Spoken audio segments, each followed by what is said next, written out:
Bienvenidos a la plataforma educativa del Ministerio Internacional Jesús Soberano Señor, en su programa Palabra de Iluminación, ministerio y programa que preside el doctor y maestro del texto sagrado José Briceño. Prepárate y ponte cómodo para recibir una nueva iluminación de lo que está escrito en Revelación y que fue inspirado mediante la persona del Espíritu Santo. Sin más preámbulos, recibamos al doctor y maestro del texto sagrado José Briceño en su programa Palabra de Iluminación. La verdad es que agradezco al pastor César Gell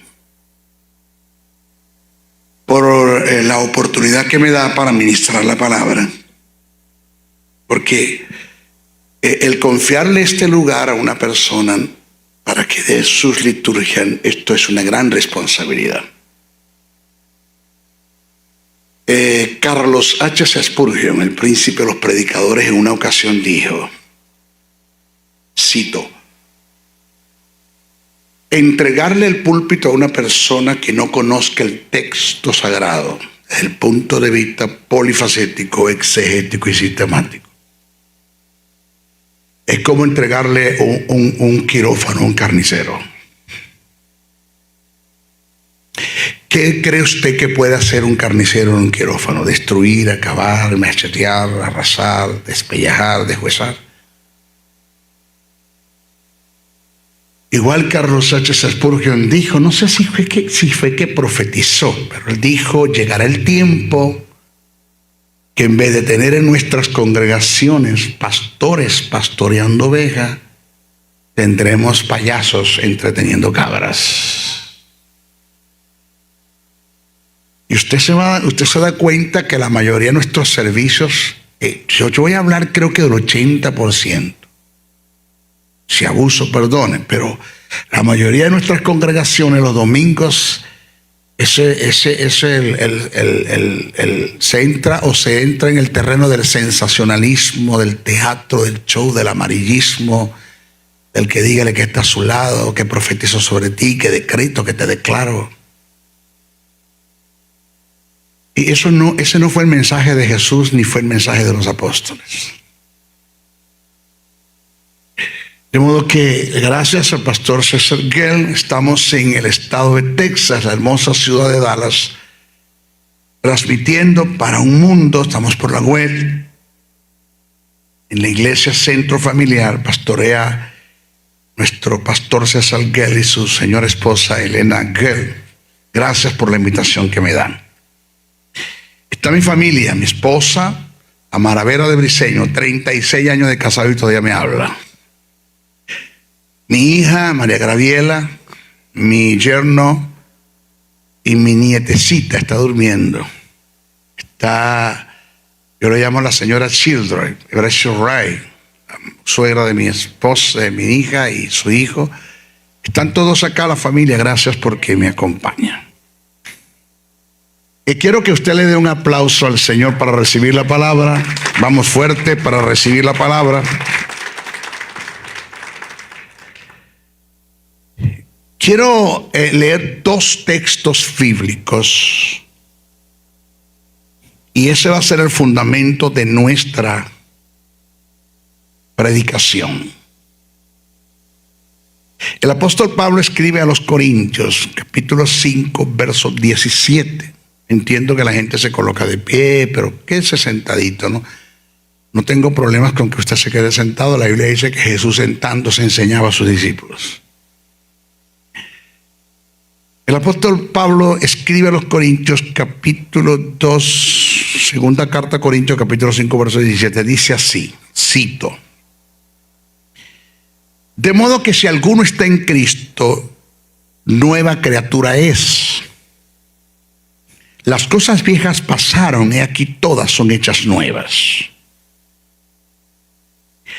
Segundo pasaje que quiero que usted preste mucha atención, porque este es el fundamento del mensaje. Es la primera carta que escribe Pablo a los tesalonicenses, el capítulo 5, verso 23.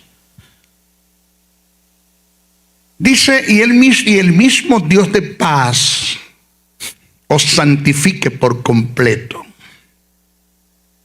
y todo vuestro ser, espíritu, alma y cuerpo, sean guardados irreprensibles para la venida de nuestro Señor Jesucristo. Pastor, ¿hay algún problema así bajo? ¿No? Ok.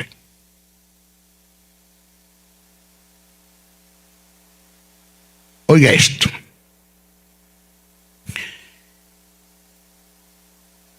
En el programa de Dios para la regeneración del hombre caído en Adán,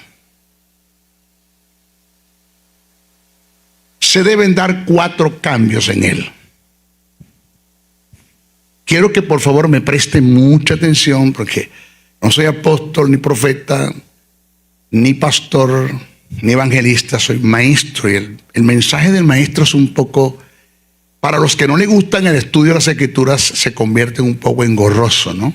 Para los que están en el terreno del sensacionalismo, el teatro, el show, estos mensajes se ponen como un poquito engorrosos, pero preste atención, el principio del reino que le voy a usted a exponer. En el hombre se deben dar 4 cambios.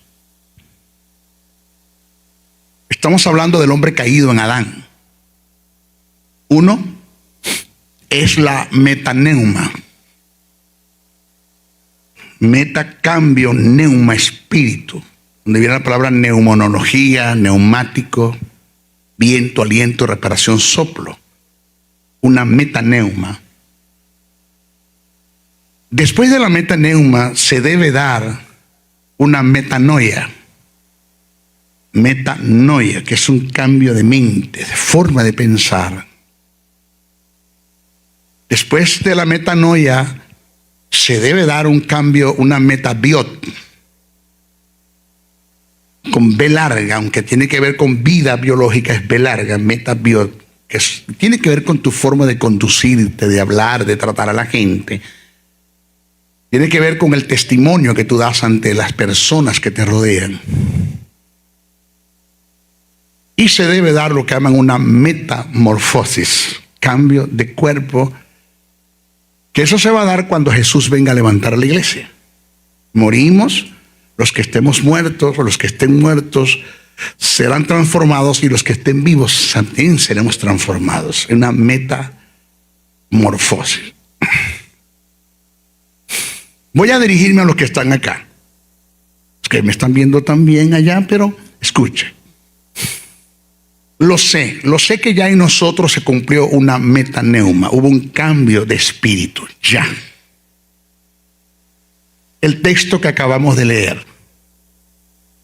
El que cree en Cristo, nueva criatura es. Oído, todas las cosas viejas pasaron y aquí todas son hechas nuevas. Eso es una verdad central que está allí. Pablo lo presentó, es una verdad.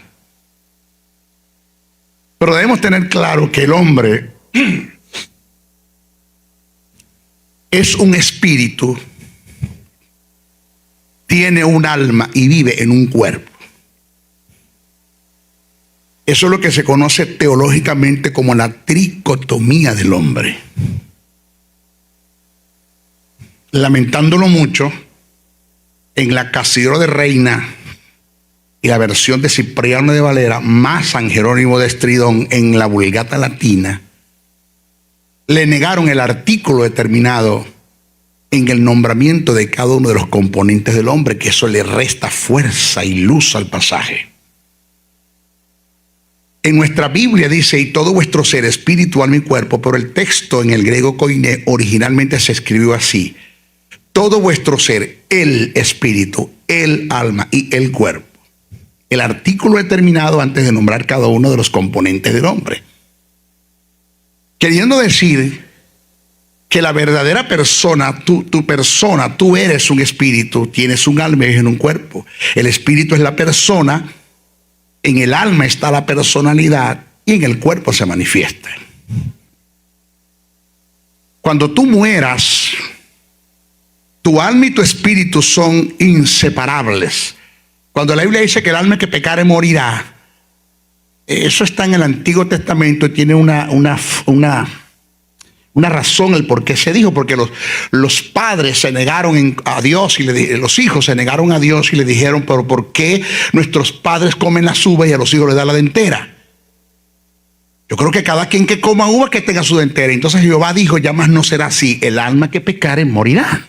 Eso es lo que está hablando allí, está hablando del ente moral libre, de la persona, porque el término alma tiene muchos significados en el griego, en el hebreo. Ahí está hablando de la persona integral. Que el espíritu que salió de Dios vuelve a Dios. Quiere decir entonces que el alma se va para el Hades y el espíritu se va a Dios. No, eso no es lo que dice el texto sagrado. Una mala interpretación allí. Todos nosotros como espíritu y alma vamos a estar ante la presencia de Dios para ser juzgados. Es lo que quiere decir el que escribe. Entonces cuando usted muera, su espíritu y su alma se van al seno de Abraham. Pero el cuerpo se va a la tumba, al sepulcro. Cementerio. Cuando Cristo venga, usted va a tener un cuerpo nuevo. No es ese cuerpo que usted va a levantarse. A Pablo le preguntaron, ¿con qué se levantarán los muertos? Y Pablo dice, necio, Dios dará a cada quien su propio cuerpo.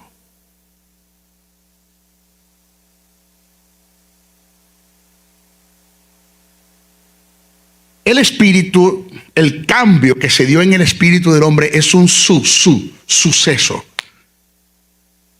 Es instantáneo. En el alma es un proceso progresivo, que eso es lo que yo quiero tratar con usted. Porque si yo preguntase ahora cuántos quieren ser bendecidos por Dios, usted va a decir amén. ¿Cuántos quieren cuántos quieren que la presencia de Dios, que el Espíritu Santo que mora en usted produzca una implosión y una explosión? Una implosión, que haya una manifestación del Espíritu para beneficio personal en usted, una enfermedad AB, la sanidad de una enfermedad AB, y una explosión que se manifieste y emane de usted en beneficio de los que lo rodean. Si le preguntasen cuánto quieren eso, usted diría amén. ¿Cuántos quieren vivir una vida de éxito, entendiendo lo que es éxito? Que éxito no es una Biblia de viento en popa. La gente cree que éxito es una Biblia ausente de problemas, de dificultades, de desajustes financieros, de posibles enfermedades, de ataques. Eso no es éxito. Éxito es cuando logramos pasar todas estas cosas por una fe que depositamos en la palabra y el Espíritu Santo interviene y llegamos al otro lado. Wow, tuvimos éxito, somos una persona de éxito. Porque Jesús nunca predicó un evangelio de oferta. Sáquese eso de la cabeza. Los apóstoles tampoco. Jesús dijo, en el mundo tendréis aflicción. Punto.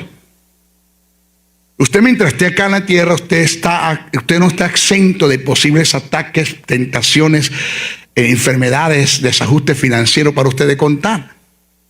Pasarás por el agua, no te ahogarás, pero pues es posible que pases. Pasarás por el fuego y no te quemarás, pero es posible que pases. No dice que no. Dios no te ofrece un camino fácil, pero sí una llegada segura. Pero hay momentos duros y difíciles en la vida. ¿Cómo superamos todo eso? Aquí usted tiene al frente, acá, míreme, a una persona que fue diagnosticada de una enfermedad terminal, que cuando me sacan la sangre el médico dijo, usted no tiene cura, usted le quedarán como 6 meses de vida. Eso hace 36 años.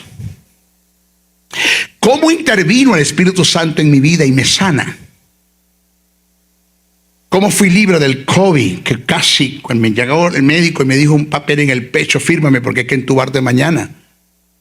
Me dieron 2 crisis de asfixias acá en los Estados Unidos, en el hospital.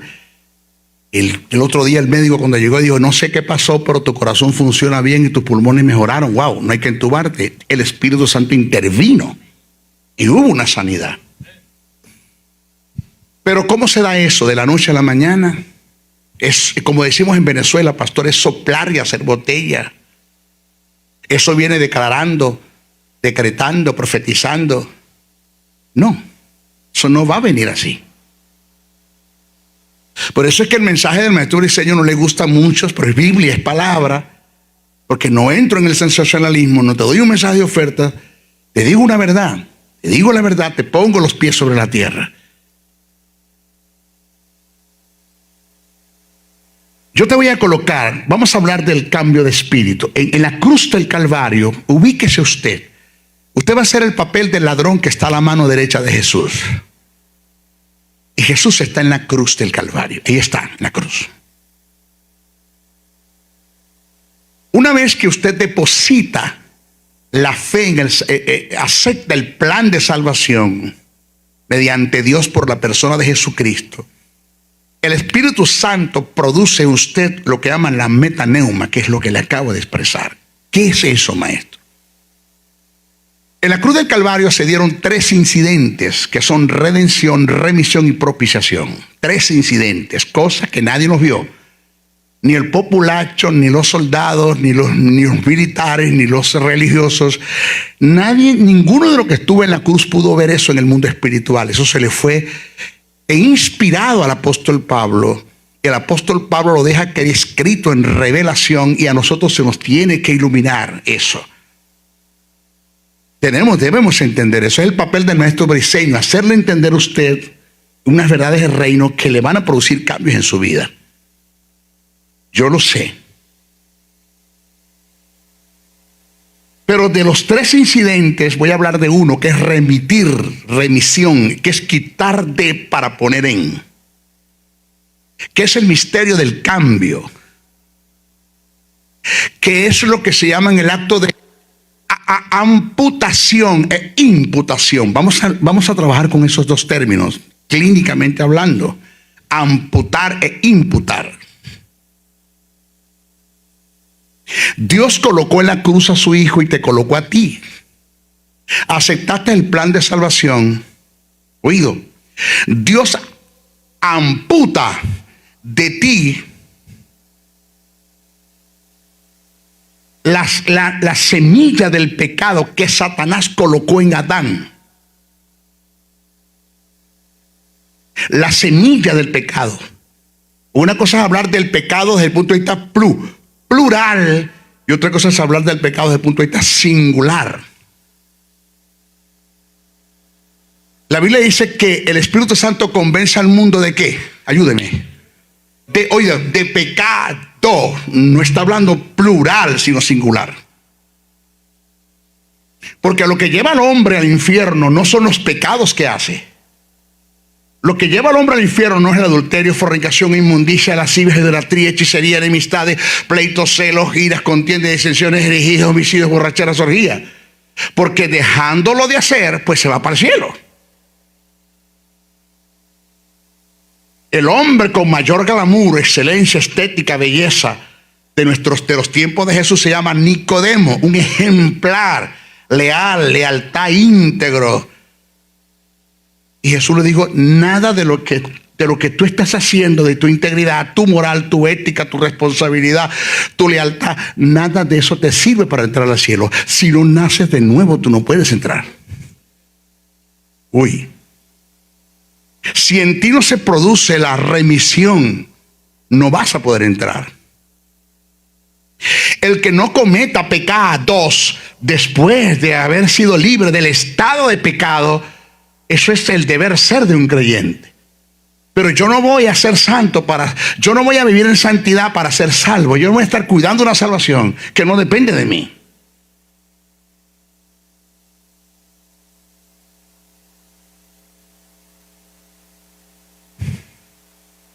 Pastor, si yo fuera un predicador cieguito, Dios, se fue la gente. Wow, me dejó aquí todo el mundo. En silencio.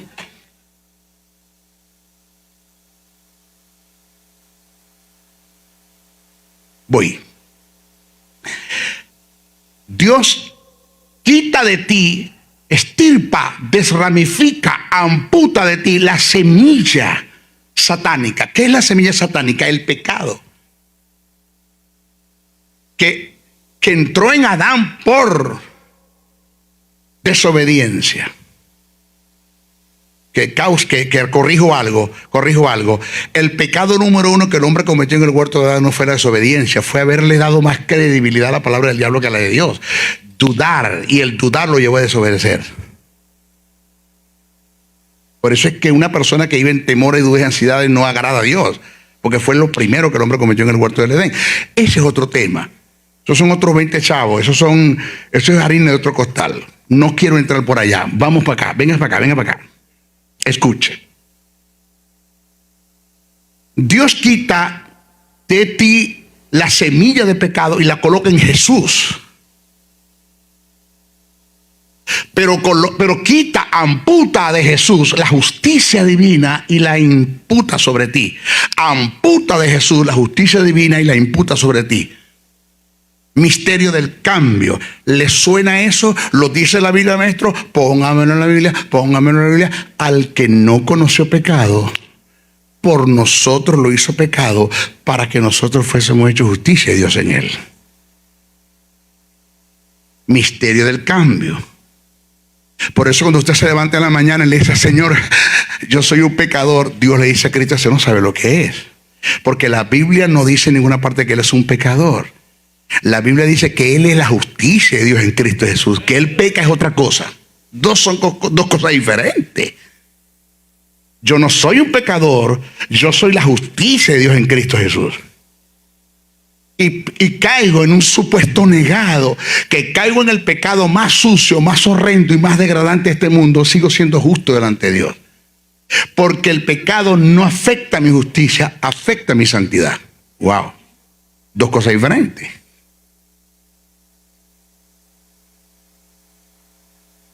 Entonces, una vez que Dios hace eso, pues la paga del pecado es muerte. Dios tiene que amputar de ti la muerte, que es la naturaleza satánica. No se lo olvide, el pecado es la simiente satánica, la muerte es la naturaleza satánica. Dios amputa de ti la muerte y la imputa sobre Jesús, pero amputa de Jesús la vida y la imputa sobre ti. Entraste en el estado de ¿qué? De regeneración. Ya hubo un cambio en el espíritu, una metaneuma ya se produjo. Que la palabra regeneración es volverte al género original en la que tú tenías antes de caer en Adán. Eso es regeneración. O sea, tú eres tan justo como lo era Adán. Tú eres tan justo como lo es Jesús. Tú tienes vida como la tenía Adán y tú tienes vida como la tiene Jesús. Ya está listo, se dio el cambio. Eso fue instantáneo. Eso fue un suceso. Pero ahí no se acaba todo. Ahí no termina todo. El problema del hombre no está en el espíritu, el problema del hombre está en el alma. El que Dios pueda hacer cosas grandes contigo está en proporción directa de que logre producir la santidad en el alma a través de un proceso que se llama santificación. Por eso es que cuando usted le dice a alguien, hermano, santifíquese, imposible, usted no se puede santificar, porque quien santifica es Dios. Usted está llamado a someterse al proceso de santificación.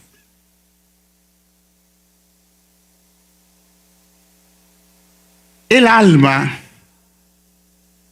que es la palabra suché del griego, nefés del hebreo. ¿De qué se compone el alma? De mente, de voluntad y de emociones. ¿De qué se compone? De mente, de voluntad y de emociones. Ese es el alma. Pero la mente se compone de pensamiento, razonamiento, lógicas, intelectos e imaginaciones. La voluntad se compone de decisiones, intenciones, propósitos, gustos y deseos. En las emociones es donde está el estado anímico de los hombres que se activan a través del sentido de los sentidos físicos. Es donde está el temperamento de los hombres. ¿Qué Dios tiene que hacer? Uno, renovar la mente, metanoia, cambio de mente, llevarte a pensar como Él piensa. Porque Pablo presenta 7 estados de mente.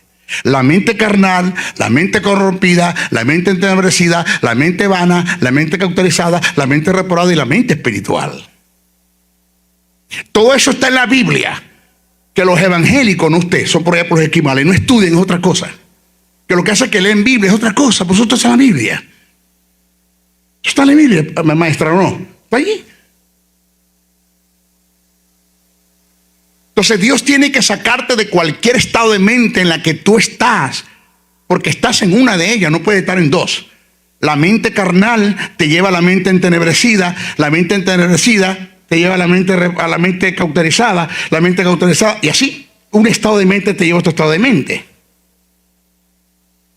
Entonces, el trabajo de Dios por el Espíritu Santo es sacarte de cualquier estado de mente en la que tú te encuentras y llevarte al pensamiento de Dios. Ese es el trabajo de Dios. O sea, Dios quiere renovar tu mente. Dos, que produzca en tu espíritu un quebrantamiento. Y después que se produce el quebrantamiento, entonces hay una canalización de las emociones. Por eso es que cuando un violador violó 30 niños, no hace mucho violó 2. Viene esta congregación, escucha el mensaje, levanta sus manos y acepta el plan de salvación. Es salvo. ¿Sí o no? Sí. ¿Es una nueva criatura? Sí. Pero yo no lo dejo solo con la nietecita mía.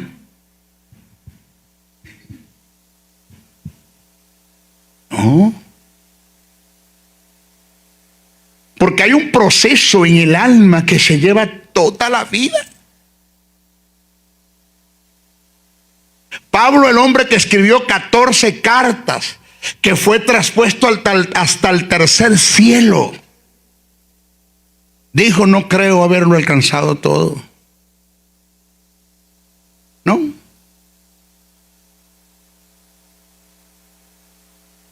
Entonces, es acá donde está el problema del hombre.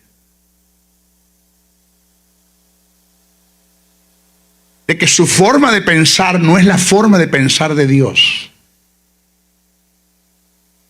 Que Dios no ha logrado todavía santificar el alma. Que Dios no ha logrado hacer producir cambios en la mente. No ha logrado quebrantar su voluntad y no ha logrado canalizar sus emociones.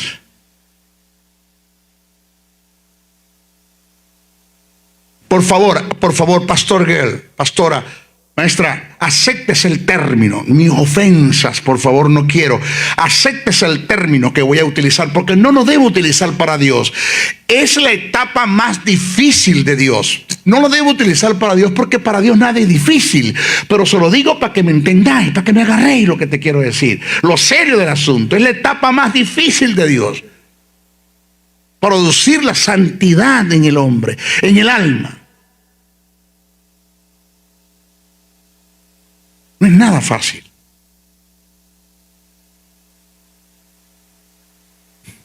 Maestro, la Biblia dice: mis pensamientos no son vuestros pensamientos. ¿Te acuerdas de eso? Antiguo Testamento. No podían ser los pensamientos de Dios los pensamientos del hombre, porque el hombre estaba caído en Adán. No podía.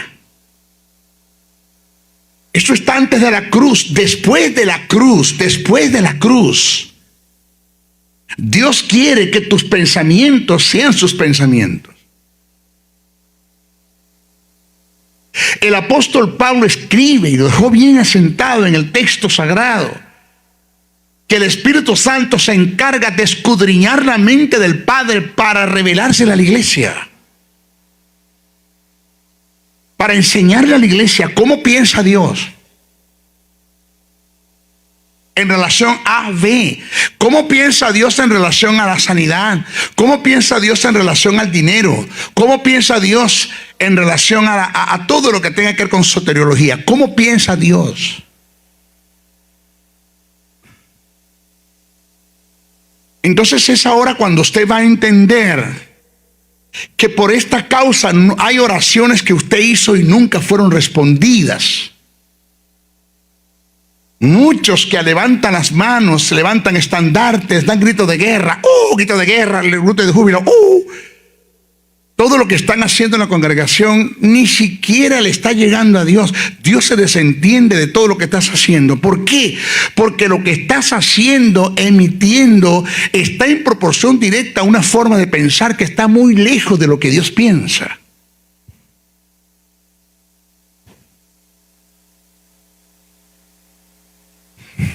Si no puedes decir amén, diga ay, por lo menos.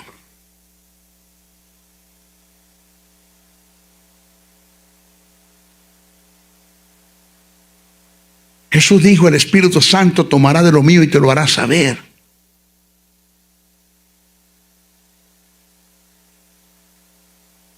¿Sabe una cosa? Usted puede estar 10 horas orándole al Señor. Y yo 1 minuto, y tuve más comunión yo en la oración con Dios en 1 minuto que usted en 10 horas. Porque lo que usted le dijo en 10 horas a Dios, Dios no está de acuerdo con lo que usted dijo. Porque usted no conoce el texto sagrado.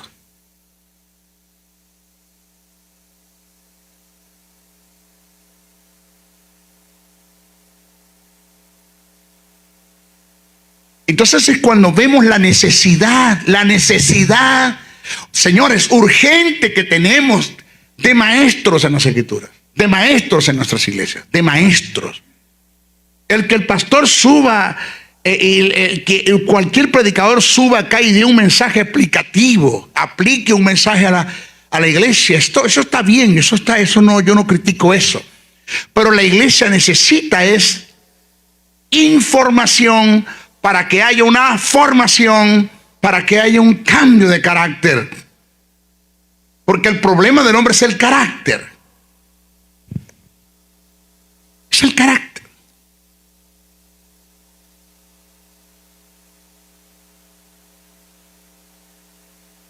No se piensa como Dios se piensa. Dios me dijo, necesito que cambies tu forma de pensar. No me ores más así.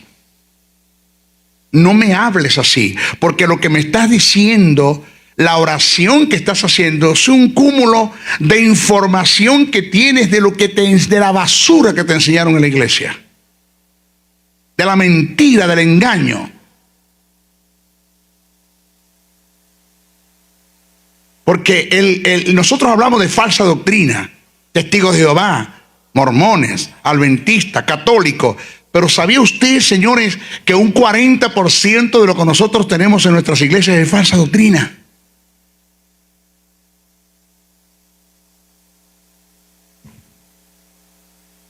Un 40%. En la iglesia hay mucho catolicismo romano. Principio de ocultismo dentro de la iglesia. Sí, ¿no hay? Cibernética, yoga, ciencia cristiana dentro de la iglesia. La iglesia está caminando en un sinnúmero de estatutos de organizaciones que se decretaron de una mala interpretación que se le dio un texto sagrado. Y ahí está la iglesia. Porque los estatutos de nuestra organización dicen que usted no puede tomar la cena si no es bautizado. ¿Dónde dice la Biblia eso? En ninguna parte. Eso es catolicismo romano. Que para tomar la Eucaristía usted tiene que ser bautizado. Pues eso no nos traímos de allá para acá. Y para usted tomar la cena tiene que ser bautizado. ¿Dónde dice la Biblia eso?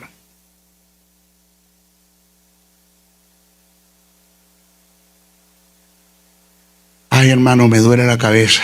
Diga que no le duele por fe. Eso no es fe. Eso es positivismo. Eso es acuerdo mental. Eso es cibernética. Eso es yoga. Eso es ciencia cristiana. Porque la fe no niega las circunstancias. La fe cambia las circunstancias.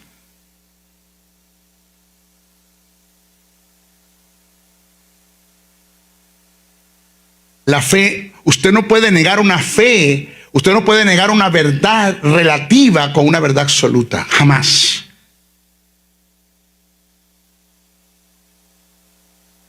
Porque las dos son verdades. Y verdad con verdad son solidarias.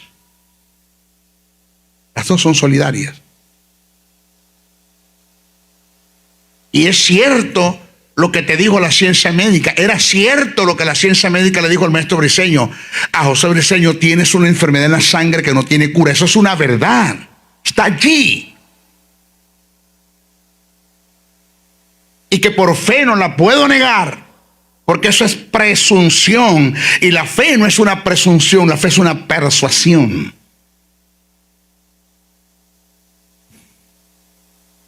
Y mis noches fueron fúnebres. Adiós mundo cruel. Salí al fondo de mi casa a llorar, porque según la ciencia tenía meses de vida. Y escuché la voz de Jesús cuando me dijo: necesito que cambie tu forma de pensar en relación a tu sanidad. Porque lo que te dijo la ciencia médica es una verdad relativa, pero hay una verdad que es absoluta, que está sujeta a cambios, que dice que por mis heridas tú fuiste sanado. ¡Wow!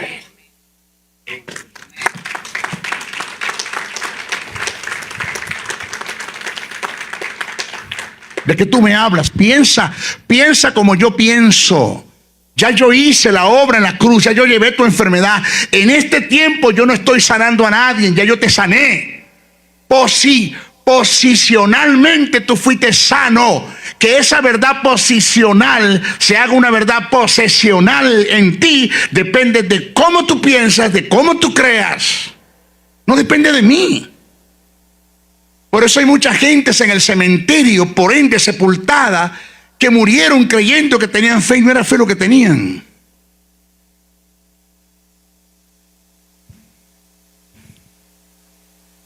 No. ¿Y qué tú quieres que yo haga? Piensa como yo pienso. Medita en lo que está en el texto sagrado. Dice que por mis heridas fuiste sanado. Y cuando tú depositas la fe en lo que está escrito en el texto sagrado, eso va a hacer que el Espíritu Santo que mora en ti tome esa palabra como espada, produzca una implosión y produzca una sanidad. Pero el Espíritu Santo solo va a obedecer, no a tu religión, a tu catolicismo romano, a tu principio de ocultismo, a tu positivismo, a tu acuerdo mental, a tu cibernética, yoga, ciencia cristiana. No, Él solo va a obedecer a la fe que tú deposites en lo que yo digo, en lo que yo decreté. El Espíritu Santo va a hacer un trabajo cuando te mueves y piensas como yo pienso. No puedo hacerlo.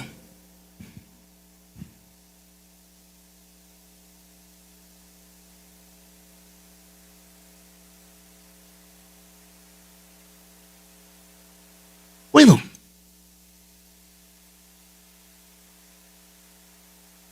Señor, sabes que los síntomas están en mí, no es por lo que tú sientas. Porque ¿sabías algo, hijo? Los sentidos físicos que Dios te dio en el Edén antes de caer eran siervos que Él te dio para que tú te sirvieras de ellos, para que ellos te sirvieran a ti. Y cuando el hombre cae, los sentidos físicos pasaron a ser amos del hombre. Entonces el hombre ahora anda por lo que oye, por lo que ve, por lo que siente. Y no es lo que yo oigo, lo que yo veo, lo que yo siento, es lo que dice la palabra que yo soy, tengo y puedo en Cristo Jesús. Punto. Está allí.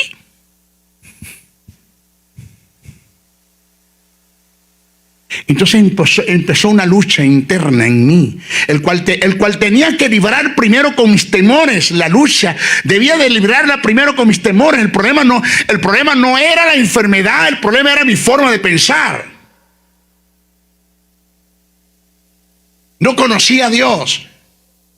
En mí había una metaneuma, pero no había una metanoia, un cambio de mente, una forma de pensar. Imagina el pensamiento de Dios. Dios me dijo: no, escucha, ¿sabe algo? Mientras, esto va a ser duro lo que voy a decir, y no quiero que usted se me vaya a molestar y no vaya a venir la semana que viene. Pero mientras usted no piense como Dios piensa, usted nunca será inútil para el propósito de Dios. Nunca será útil para el propósito de Dios. Nunca. Dios no te puede tirar a la calle a evangelizar, a ir a un mundo que está lleno de temores, de dudas, de ansiedades, preocupaciones, de incertidumbre, de desasosiego, de desastre financiero, cuando tú estás peor.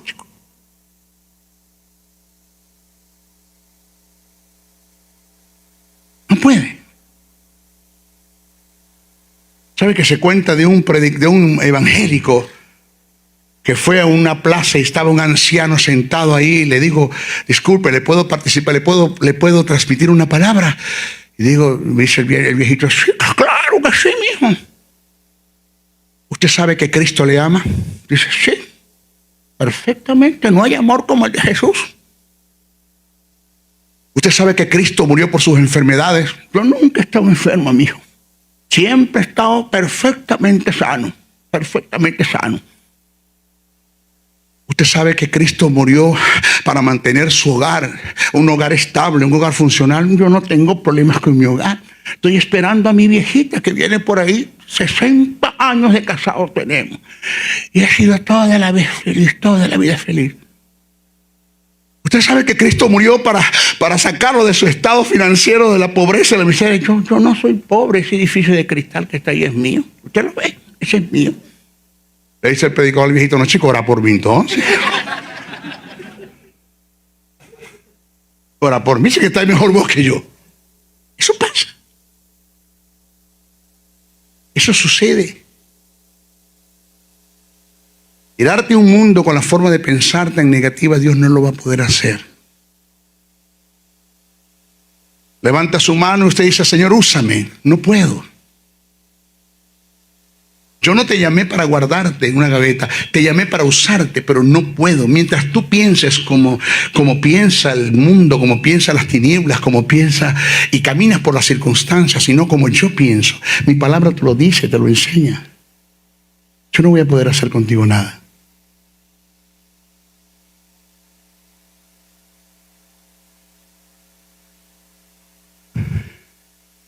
No hay un cambio de pensamiento.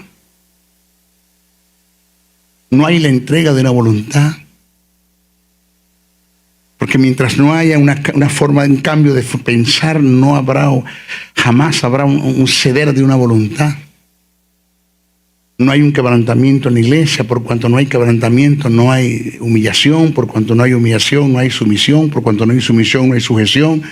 Por cuanto no hay sujeción, no hay entrega de una voluntad. Porque no hay entrega de una voluntad ni obediencia.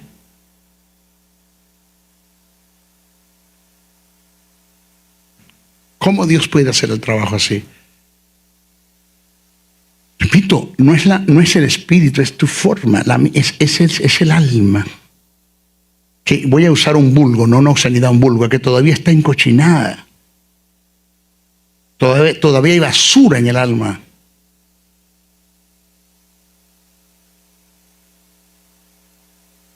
Señores, un gran porcentaje, no quiero decir el porcentaje porque no quiero ofender con esto, pero un gran porcentaje de nuestros feligreses en nuestras iglesias están sumergidos en el mundo de la pornografía, de la inmoralidad sexual.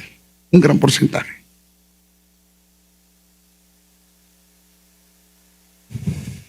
Están allí, sumergidos. ¿Cómo? O sea, ¿de qué? Óigame, ¿de qué te sirve? Es lo que yo digo. ¿De qué te sirve? También el que vengas porque quieres vivir una vida de santidad, porque te sientes mal, pero ¿de qué te sirve con venir a sentarte en una congregación, a aplaudir, a cantar coros? Él deja lo que se mueve, que nunca se mueve nada. Y a cantar coros para que el mensaje que te transmiten no es un mensaje que te forme un carácter. ¿De qué te sirve? De nada.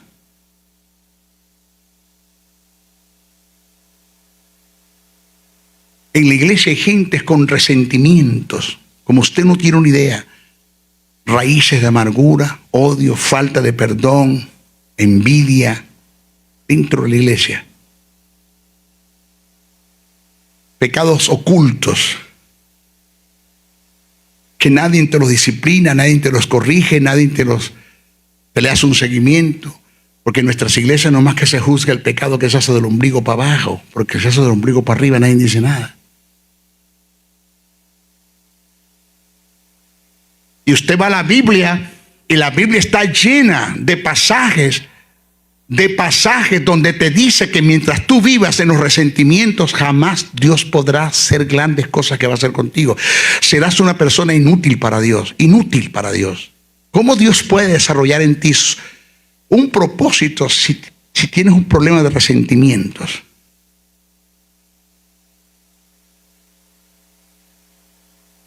En la iglesia hay gente que están sumergida en la codicia y la avaricia por el dinero.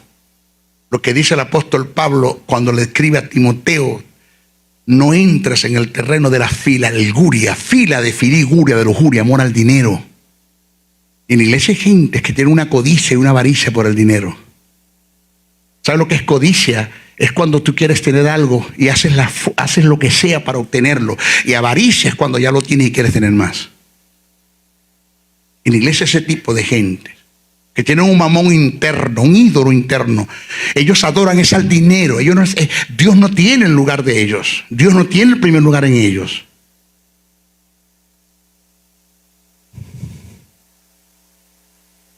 La iglesia, ese tipo de persona. En la iglesia hay problemas con gente que tienen el grave problema de estar caminando en el terreno del lingüístico, del pecado lingüístico, chismosos, brolleros, censuradores, difamadores, calumniadores, chismosos. En la iglesia los hay. No digo en esta, en la iglesia. Los hay. Entonces, conducirte a Dios a ese terreno, al terreno de la regeneración en el alma, no le es fácil a Dios, porque primero no depende tanto de Él, depende de ti, depende de mí, porque Dios tiene un solo agente para lograr el trabajo, un solo agente que es el Espíritu Santo, pero el Espíritu Santo tiene 3 elementos que son los ministerios, los dones espirituales y la palabra. Y no sé cómo esto, pastor, corríjame. Si usted cree que estoy equivocado con lo que voy a decir, usted corrija esto. Pero la santidad en el hombre no viene ni orando, ni ayunando, ni vigilando.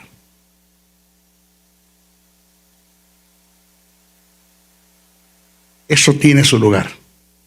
Eso tiene su valor. El orar, olvídese. El ayunar, olvídese. El vigilar, olvídese. Eso tiene su lugar.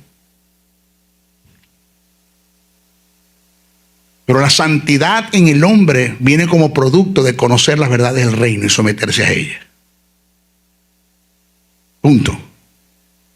Eso lo va a hacer es el Espíritu Santo a través de la palabra. Pero tenemos el problema grave, que tenemos el montón de creyentes que lo que hacen es que leen Biblia, pero no estudian, y otros que ni siquiera la leen.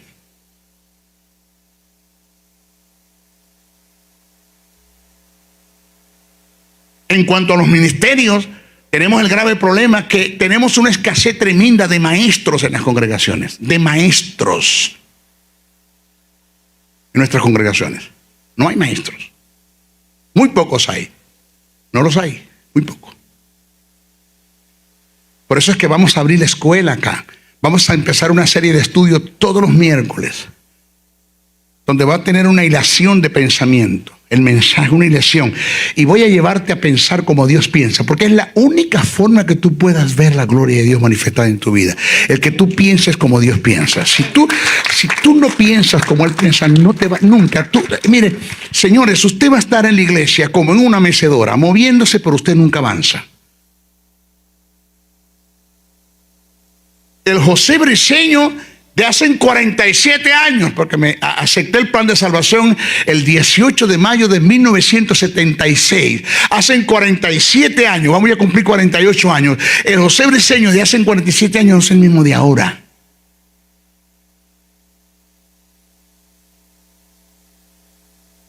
¿Ha sido fácil? No.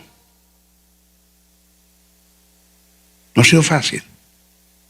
Pero entendí por el Espíritu que es mi única opción. No tengo otra, no tengo para dónde más coger. Es la única opción. Siéntate, aprende, sujétate, analiza el texto sagrado. Porque eres una nueva criatura en el Espíritu. ¿Y sabe algo? Termino. Porque como no hay una metanoia, ¿sí? Si me agarras, no hay una metabiot, ¿Sabes la que es la metabiot? ¿Te acuerdas de eso? Cambio de vida, forma de conducirse. Entonces, cuando vemos la gente con más mal testimonios en el mundo, los evangélicos, que aquí están prestados y no pagan, son los peores trabajadores que hay. No todos, pero los hay. ¿Y sabe algo? La gente no tiene problemas con Dios. La gente tiene problemas con los evangélicos, no con Dios. Con los evangélicos. Mal testimonio. Conducta, mi hermano. No representan a Dios en ninguna parte. Son la vergüenza de Dios.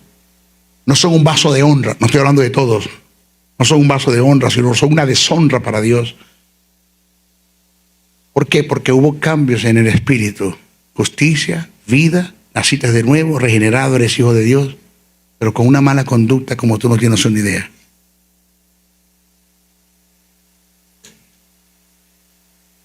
Y así Dios no puede hacer nada. Jamás podrá hacer nada por ti. Póngase en pie, por favor. El doctor y maestro del texto sagrado, José Briceño, se despide hasta una nueva intervención en su programa Palabra de Iluminación, el cual está bajo la cobertura del Ministerio Internacional Jesús Soberano Señor. Para la comunicación, escríbenos al correo electrónico jesussoberanosenor@gmail.com o comunícate al WhatsApp +1 786-604-3352. Te esperamos en nuestra próxima intervención de tu programa Palabra de Iluminación. Bendiciones, bendiciones, bendiciones.